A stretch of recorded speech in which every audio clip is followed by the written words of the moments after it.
How you day? How you day? Dr. Tomi, Omoba. Tome, Finally. great to have you. Yeah, it's great to be on to you as well. Thank you for taking time out of your very busy schedule. So, welcome to Wellness and Wahala podcast. For those of you that's tuning in for the first time, we give you great wellness gist and then also talk about Wahala issues. Wahala in Nigeria, Pidgin English is issues and problems, but we put a positive twist on it and we tell you how to overcome and deal with various Wahala. And today, my special, honorable, big Oga at the top guest, my tribe, my people, is Kome Agbanoma. And if you don't know him, now, big boy, he's been featured on Bella Naija, on so many news outlets. I followed him when he started a series that's called I Got Flowers Today, and it's about domestic violence. And he has a recent series that is written, produced, and directed by him and some of his colleagues, a trailer and a series featured on Unreal Africa, a new web series called Lara of Lagos. So for all my Lagosians, you know what I'm saying? Now, big thing. So if you haven't checked it out, you need to check out. Go check it out. Check it out for sure. So thank you for being on the show. Over to you. Let them know. Give them just a quick overview of who you date. Okay.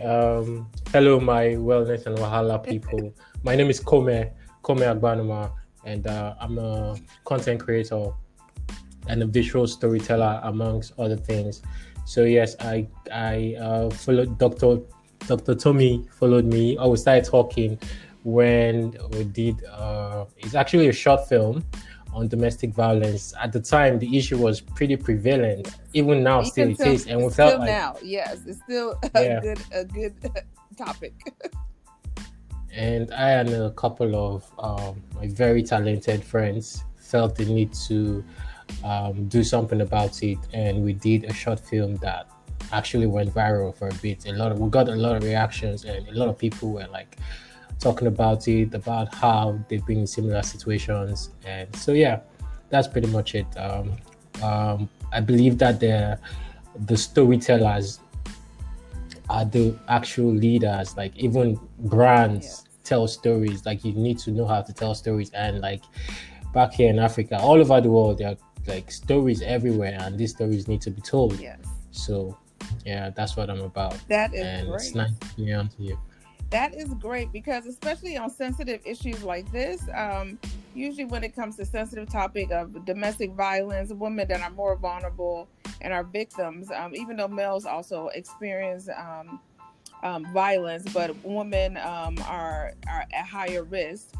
And for you to be a guy to take up this issue, because many people won't take up this type of issue. So I thought, it was really good. I don't know if you know, but I didn't even, I knew about the film, but I didn't know you until one of my colleagues and best friends in Jamaica. So my last post, diplomatic post, where I was posted and working at the U.S. Embassy in Kingston, one of my good friends there, and she's also a media personality in Jamaica, Kingston, Jamaica.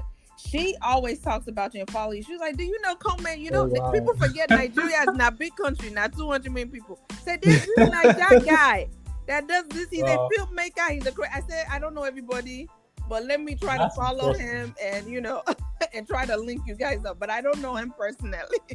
That's great. That's really great. So I just want you to know, it's not just Nigeria or like America. We know you. People know you even in Jamaica on the island. Like, people know you all over the world. When it went viral, the impact, because she also she does a lot of self-care counseling. I've been through a lot of her like self-care counseling and empowerment like summits for women.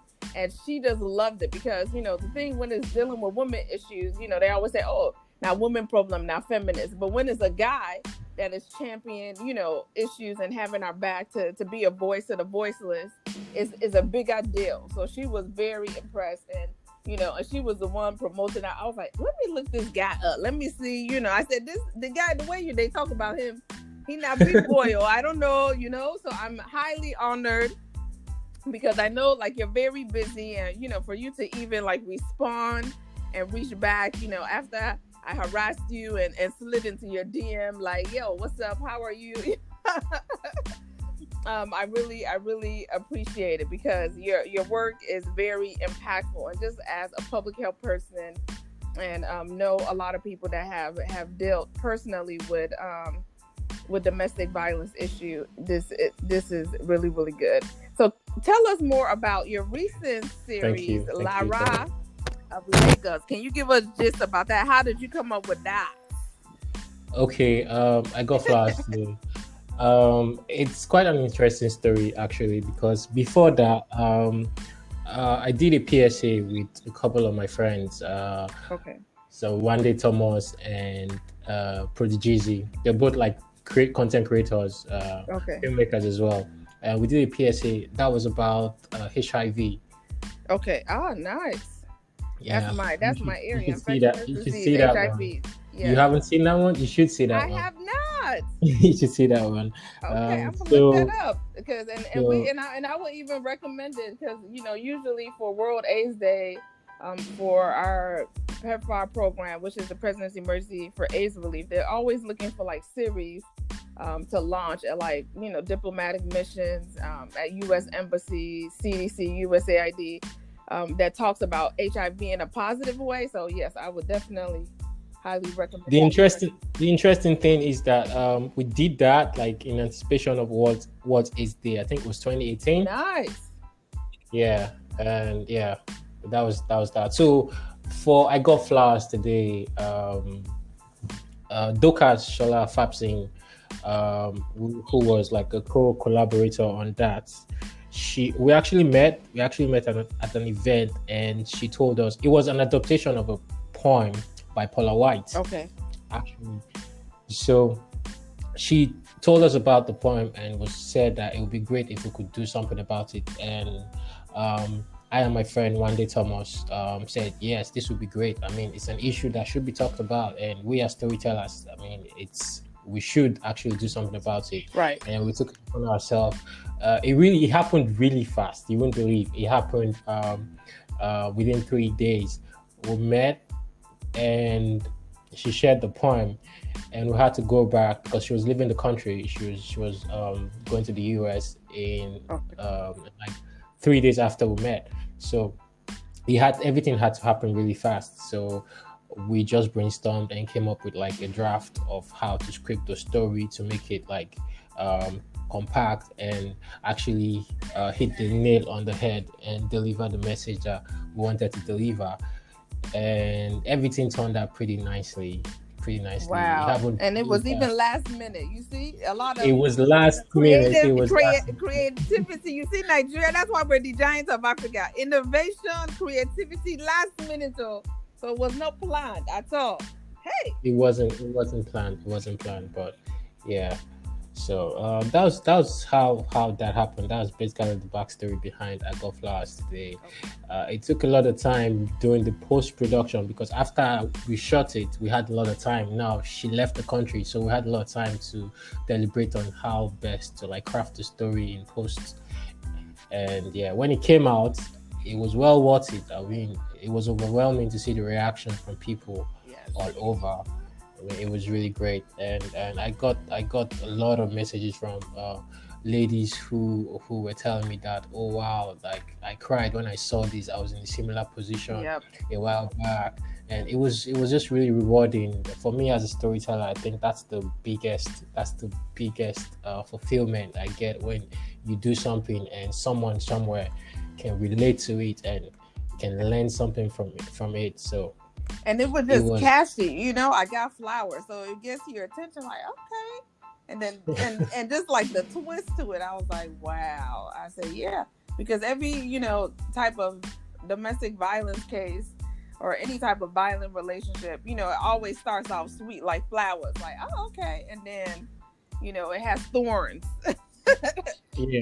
I love like that poetic and visual comparison. So the flowers was the flowers could represent all the nice things that would keep you in an abusive relationship, right? Mm-hmm.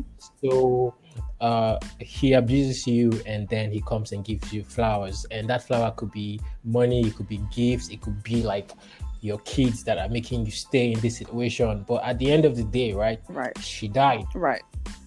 So whatever you're getting, whatever is making you compromise and stay in that place of abuse, at the end of the day isn't worth it, because nothing is really worth your life at the end of the day. So exactly, your life is worth more than any type of things, material things. Right. And that, I think that's a key point, not just with that, but anything that's serious in life, when you're, comparing the things that you're getting, material things, to either like staying in like an abusive job, or, an abusive relationship, or just, in very difficult and bad circumstances. And, your life comes first. Like, those material things can be replaced. Your life, it can never be replaced though. So unless you're Jesus and Jesus is going to resurrect. You understand? You can. Yeah, you can, unless you're Jesus, of course. Yeah. I think that's a good point, because, a lot of people settle for bad relationships, bad jobs, and just bad stuff. And I'm like, life is too short. I mean, look, you should know. Life is too short. You should not settle for garbage. Life is too short.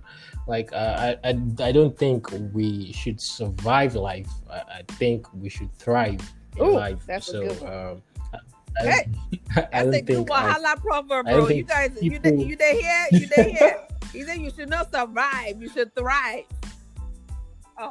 So, most of our parents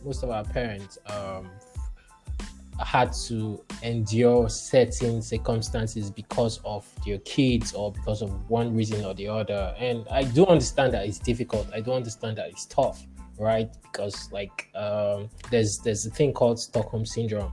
So it's not easy to just up and leave. But I mean, when you really think about it, nothing is worth your peace, nothing is worth your life. Exactly. So sometimes you really have to do what you have to do, and just know that you only have one life. You only have one life, and you should thrive, and not just barely survive. Yes. Nobody deserves to be in an abusive relationship. Nobody deserves to be in an abusive relationship. And it goes both ways. Like there are men who are in abusive relationships too. I think after we did I Got Flowers Today, I saw another shot that was like the flip side of that. They did a twist. Nigeria people, our people. Yeah. They did a remix. Yeah, they came. They had to do a remix. They had to come with a remix, and it was great to see. Like that was like the biggest. That was one of the biggest compliments from I Got Flowers Today. I was like, wow. That's I don't know if you know, but like when I was in Abuja, one of the things that I worked on as a humanitarian and working as an expat international humanitarian agency is the passage of the VAT bill. So. Which is called Violence Against People Prohibition Bill. When we first wanted to present the bill to the floor, we called it the Violence Against Women Bill. But I would say there's a lot of sexist people in our government. So you have to negotiate. So they say, is it only women that experience violence? I said, well, if women experience like 80%, and males, I'm not saying that males, and they were like bringing other groups, like, males experience violence, people that are disabled experience violence, even some elderly, those are vulnerable groups. I said, okay, no problem. So we rewrote the bill and changed the name. Instead of Violence Against Women Prohibition Bill, we changed it to VAP, which is Violence Against People Prohibition Bill. So, and made it more general, and for the states now to like domesticate it and implement it, and for the police and the state governments and local governments to really use that bill to hold people accountable that actually commit those violence. Because it took years, and it was a big fight to get the VAT bill passed. But now we got it passed, but it's not every state that is fully, enforcing and implementing that. True. That's the thing.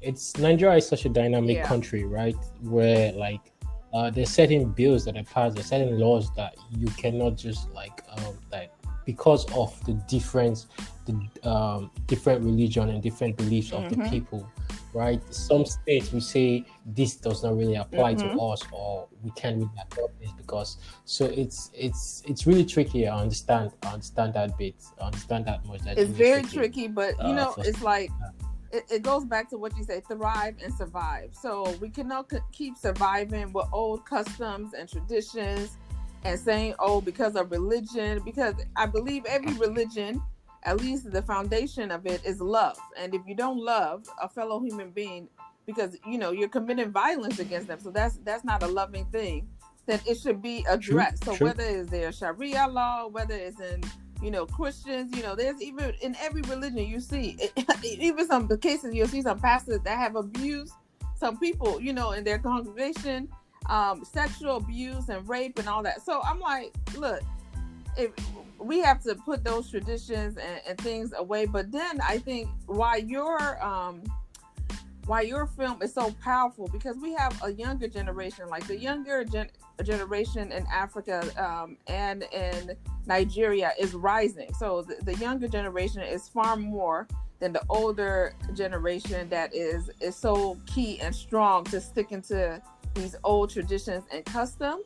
And for you to use the power of social media, is and letting it not only be impactful for a lot of youths, even now during this pandemic, a lot of people are online. So, this is a great time for people to watch your films like I Got Flowers and Lara of Lagos, and even like HIV Series 1. These are great times where positive things can come out other ways, so if people, are not listening to the traditional ways and they're not implementing, the laws that are already there and passed, people as an individual, you can make, your own, decision to acquire the knowledge, so you don't have to travel anywhere. I always say technology is like your international passport to knowledge anywhere in the world.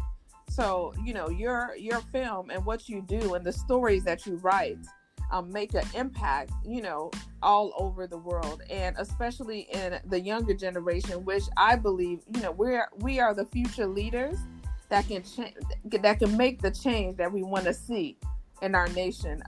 We can't really rely on the old leaders. Hello?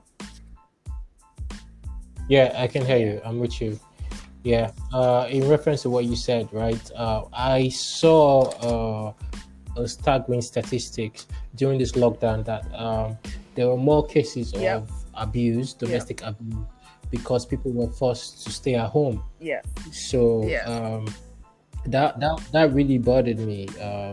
Like, even though like we have to keep telling these stories, we have to keep sharing these stories, we have to keep encouraging people to actually change their habits. If you're an abusive person, you need to actually change and stop doing that, because like it's not funny. There was a time where every time I had to unfollow a very popular blog, because like I kept seeing cases upon cases of the same thing, and I'd be like, why is this still happening? So it's not like it's a struggle that we have to keep on hammering on it until we see actual change. Right.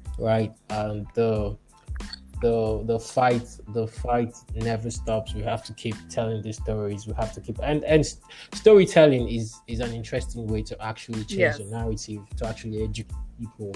And it's a tool that we have now. We have smartphones, we have all the devices, and the whole world has become one digital ecosystem where you can be wherever you are, and you can access you have access to content from any part of the world, or you have access to people. Like we literally linked up via social media, right? And here we are, like, having a conversation about this. So I think that more people need to step up. Even the younger generation we are the younger generation, we have to do our part, and even the older generation too. Like, we have to get them if they don't want to move. We have to get them to see Yeah, the need we for a have to. change. And there's powers in numbers. So that's why I said it's more of us than them. So we can hold them accountable. And, the power of doing things online. People do online petitions and make it go viral, and put somebody on blast. If it's a senator, if it's a House of Rep member, if it's a governor, whoever, and they're not there to provide services to help their constituents. We're the citizens. You serve us, like public servants. The key word is servants. But a lot of them, I think they forget. Service, right? The servant parts, servanthood, So, and so it's up to us, just like you said, to change the narrative. And, I thank you so much because, your film has touched many lives, both in Nigeria and in the diaspora and across the world, to get people to talk more about this issue and to even give people confidence, that are going through some of these issues. And even as I post this podcast, I always, say, what is the next step? So, how can people reach you, if they want to learn more about what you do, and then also, to view some of your series. And then, I know your recent one is a fun one on Unreal Africa, Lara of Lagos. Which talks about, a girl's life, a young girl's life, making it in Lagos. A really cool, cool series. So for a lot of my friends that have never been to Africa, they're like, we want to go to Lagos after this pandemic. I said, you better get ready. So, and my sister, so we always do that with a lot of our African American friends. It's just all part of learning.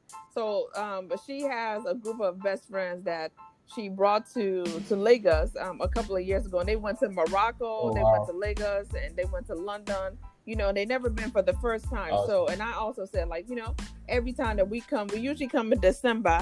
But I said every time that, we come, because, December is where everything is happening. That's the holiday. Most people can get leave from work and their family. And if they have children, their children are off from school. And is, a lot of stuff going on. Even Ghana, I think they have like an Afrochella Fest. So many things, so many people, especially African Americans, they are willing and so happy to want to come and visit Africa. And especially they want somebody to go with, that is from there. So they don't want to go and visit like a normal tourist, but they want to go, and have fun and go along with like a family member, so they can really see the real Niger, enjoy a Niger, all the bukas and all the concerts and all the good stuff. Don't know somebody from there, gonna know how to get around the mainland, the island. You understand? Yeah, you need somebody down here to show actually, you the way.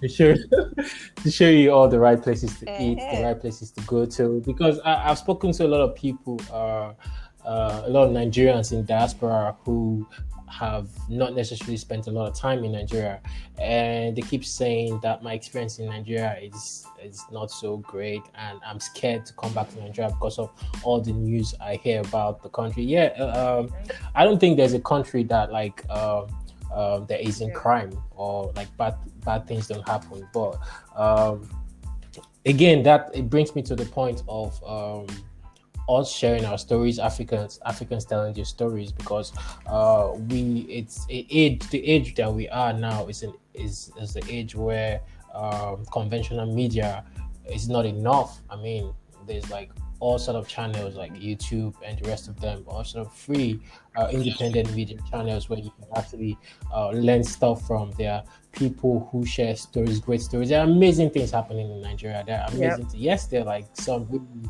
shitty things That's happening. everywhere. But there's shittiness everywhere. It's everywhere. Yeah.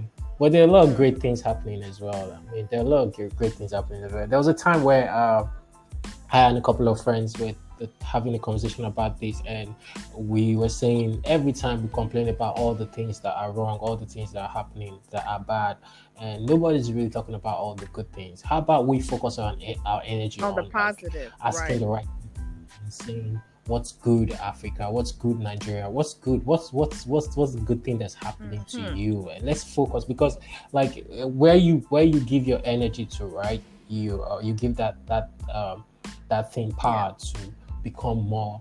So it's really important to focus a lot on the positive, even though they're negative. It's very important for us to like be big on the positive, so that we can even furthermore like make that even more prevalent until it eventually overshadows the negative.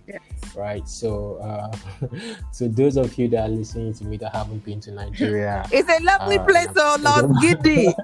You guys are missing out. Let me tell you now. You need to come to Lagos.The. You must come to Lagos.The. And I tell my friends, they're shocked because I'm born and raised. People they get confused because when they meet me, they're like, when did you migrate to America? I say, are you okay? I said, I was born and raised in Chicago. Don't get it twisted. So you'll hear the accent now, correct accent. It's not, I'm real Iyobosa. I'm not Paco. However, I said, I've always had a goal because my mom, she's half Yoruba, Bini, and my dad is Yoruba. But in our house, when we were growing up, you would never know that you're in America. As soon as America is outside. As soon as you enter our house, it's like we're in Nigeria. They only spoke Yoruba. So that's how we were able to understand Yoruba. She was always proud of our culture. When she comes to our school, she always dressed in her native. When we had events or when I got awards at school and when we had ceremonies and graduations, my mom will wear her full ashoke and her lace. You know what I'm saying? They're like, are you guys African royalty? Yes, we are royalty. Do you understand? Yes, sir.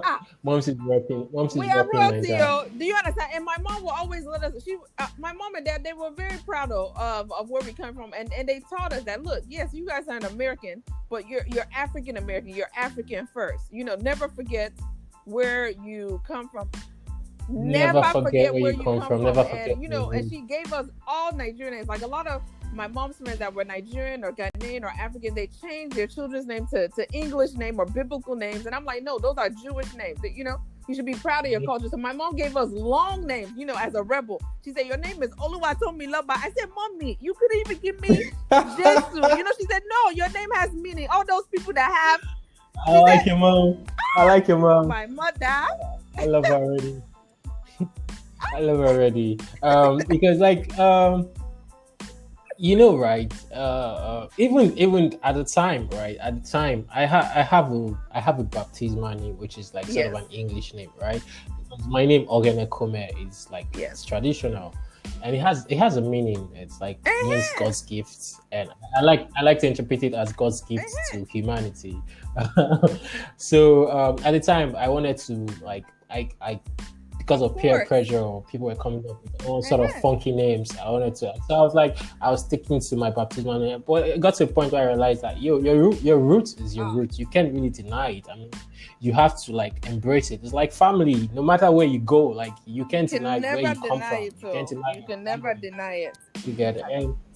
And the moment you start like running away from it, you lose your true identity.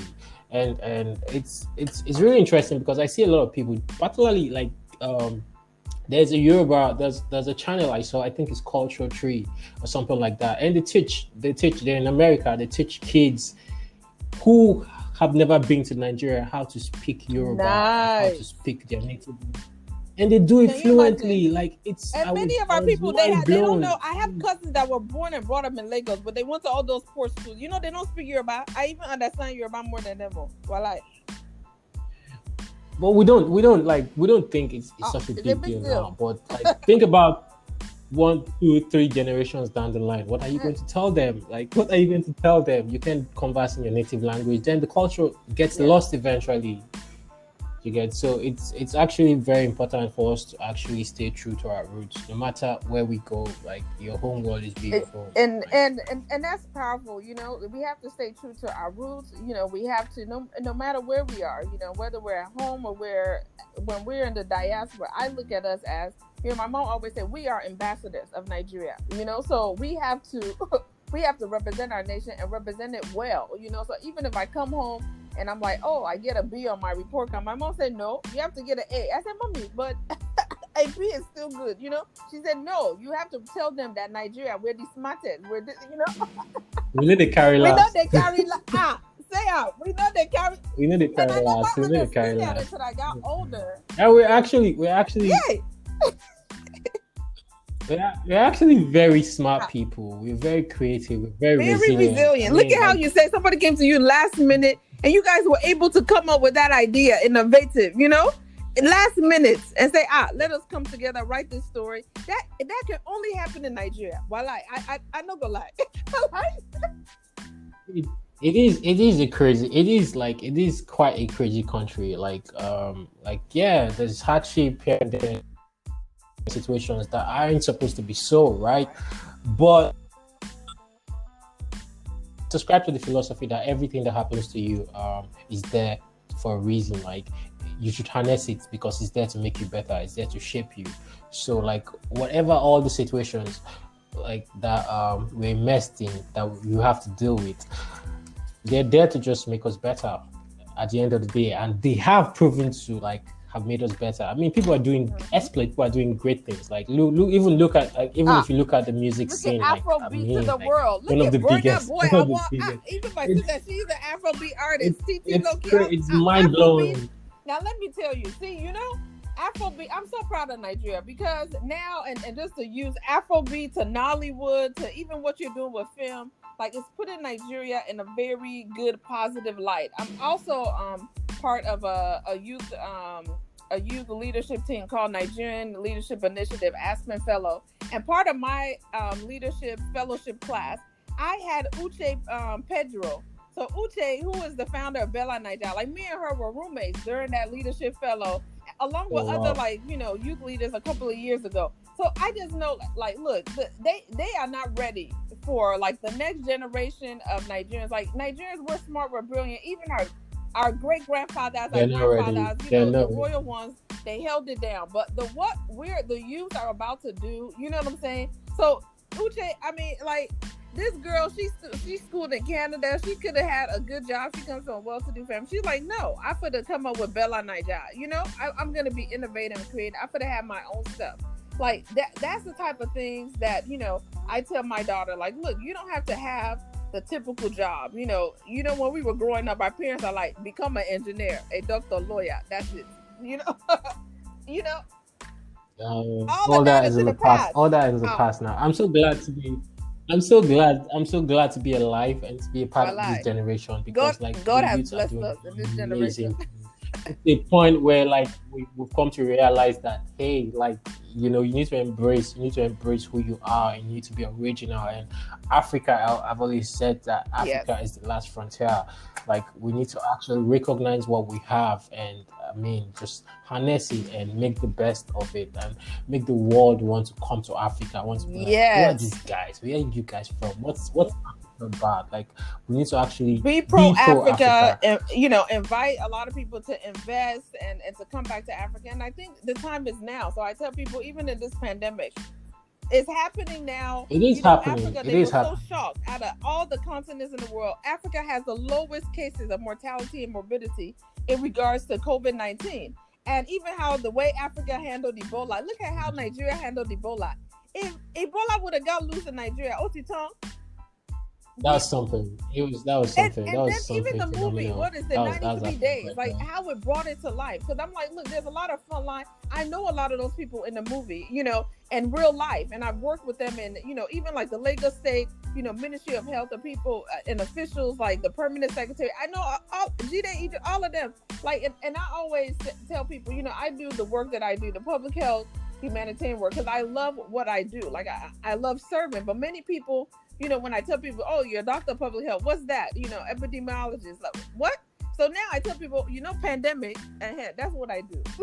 Like, I've been fighting pandemics, epidemics. You know, HIV, TB is the two highly infectious disease. When it came to the polio eradication, like, we've been struggling with polio eradication for a long time. Nigeria just eradicated polio, you know, but because of the pandemic, nobody's carrying the news. Like, Nigeria has done a lot, and we were the only African nation left, you know, with polio cases. I used to call it, because I'm also a Rotarian, the pain country. So it was 4 countries a couple of years ago that were left with polio, which is Pakistan, Afghanistan, India, and Nigeria. So I called it the PAIN pain countries. And Nigeria was the only African country. Then India eradicated it first.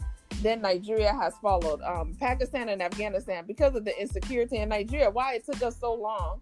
It was really in northern Nigeria where we had high insecurity and terrorists that we were having challenges in tackling, getting people immunized for polio. But now we have achieved it. Like Nigeria, we do big things though. We have correct people in Nigeria. And you are a great example, Kome, of the great work that you are doing. So do you have any new things? So you have Lara in Lagos, but do you have any new series that you're working on that you want to tell our fans, to stay tuned? Okay, yeah. Let me talk a little bit about Lara of Lagos. It's a series that follows the life of a young girl in Lagos. How she's dealing with she's trying to be an entrepreneur. She's a creative, she's a photographer, so she's dealing with all the situations that entrepreneurs deal with, right? Which is pretty difficult, the cash flow thing and all of that, and she's trying to balance this with her relationship and with the expectations of her mom. There's this thing where African parents just expect women to get married at a certain age, so her mom there is asking her, when are you going to get married, when are you going to get a real job? And the funny thing is that seen as a real job anymore. People make what is a real job? Figure businesses like So we try to just delve into that space and just follow the life of this young lady, trying to live her life in Lagos and trying to balance her morals with her struggles. And it's quite interesting. It's on YouTube. You should see it. You should go check it out. They're really short. The season 1 is on YouTube and season 2 is coming up soon. We got a lot of great responses. A lot of people. It was very relatable from the comments we had. It was very relatable. A lot of people could relate because they were in similar situation. So all of these are on YouTube, so anybody can access it from any part of the world. Please, y'all, Lara of Lagos, and you have some great stars, some great actors: Teniola, Maurice, Tobi, Bakre. All the actors were phenomenal. They were great. The creatives as well, the team was a labor of love. Actually, it was a labor of love. We actually really wanted to do it, and everybody brought their best into the project, and it paid off. And we're looking to go even bigger with the second season, and everything is shaping up to be that. So I'm quite excited. I'm looking forward to creating season 2 with my colleagues. And so about as I am, what I do is I tell stories, right? So I'm looking forward to just sharing a lot of good stories. Just I believe Africa, no one can tell I'm telling you, you have to be the storyteller. Yes, sir. We need to tell our stories more, and it's very interesting how the media shapes the world we live in. Yeah, people don't realize. Yeah, true stories. So we need to tell those stories. I was saying, I had a conversation with a friend recently, and I was asking him that what's the difference between Thor and Sango? Mm-hmm. You get why is one a multi-million-dollar franchise and the other is not? I mean, these are two great gods, but it's storytelling, right? It's because Hollywood told the story that people saw Thor, and so we need to tell our stories as Africans. And change the narrative. No one is going to tell our stories for us. So I'm really looking forward to telling a lot more stories, a lot more real, original African stories that focus on the positive, and just so that the world can know what's going on and what Africans are about, what Nigerians are about, and all the phenomenal and amazing things that we're doing. So that's it, and I'm encouraging everyone to do the same. I mean, you have a mobile phone now, so you can share your stories. It's really easy to just tell the stories and just share them. Just get the stories out there. So how can people follow you? How can share your contact on social media? You're on YouTube, so how can people follow you and also access all of your wonderful series? Okay, on YouTube, you can find all of this content on Unreal Africa. Unreal Africa, Mm-hmm. that's the name of the channel. Or you can just search for Lara of Lagos or I Got Flowers Today. You find it, or just look for the channel Unreal Africa, one word, Unreal Africa. And on Instagram as well, we have a channel, a collective channel, Unreal Africa. And then my personal, you can follow me on social media. My handle is Hey Kome, like the way you Yes. just say hey, hey. Hey, Me, Kome. he's Hey Kome, Yes. one word, Hey Kome. So yeah, I'm looking forward to like collaborate and interact and just like network. So please, guys, follow me. Let's get this thing going. Let's open up conversations and see what we can do for our generation. Yes. So, and I'm shouting out all Yeah. the big Africans. So, like I know, St. John Basman, she's a Ghanaian producer and director, I think, at Netflix. So, you know, I'm gonna tag a lot of people, you know, to this podcast. But you know, I really think that what you're doing is powerful, and I hope they even get on bigger platforms like on Netflix, and you know, and do it big to really change the narrative. Really show the positive side, the good sides of our country, especially, of course, Niger, the giants of Africa. So, you know, we must share our story. There's power in stories, and I will leave everybody with our African proverb of the week, which is related to the great stories that you tell. And it says, until the lion has his own storyteller, the hunter will always have the best stories. So until the lion, and we are the lion of Africa, so lion in the jungle. Yeah. That's a powerful proverb. Has his own storyteller. The hunter will always have the best story. So the thing is, you know, other people and other races and, you know, colonizers, let's keep it real, have been telling the narrative of Africa. You know, the greatest, I think, viral film, Black Panther, and even like that's how I see you, like at that level, like, you know, rising to that level to tell the great story of Africa and show that we are royal. We have very rich people. They talk about the Aliko Dango says the big boys and big girls of Africa. Many rich Africans, they would never come and live in America. They might come here shopping. They might send their children to school here, but they would never leave Africa because Africa made them billionaires that they can never be made anywhere else in the world. Yeah. Anywhere else in the world. So thank you for being a great storyteller. Thank you for changing the narrative and really, you know, getting rid of all the wahala, you know, that they see about Nigeria and the media and turning it into, you know, that we love about Lagos and we love about Nigeria. So thank you. Bless up. Thank you for having me. I appreciate it. Thank you for the platform. I'm really honored to have the opportunity to share this story with you and the rest of your listeners. Thank you. Definitely, we will definitely keep in touch. And thank you for staying up late, you all. Well, this is not busy guy or big old guy, so you know, I salute you, I honor you, and I thank you so much, you know, for sacrificing your time, staying up very late, to ensure that we get the information out there for my listeners and audience. Thank you, and bless up, and have a good night. You too. Thank you. Goodbye.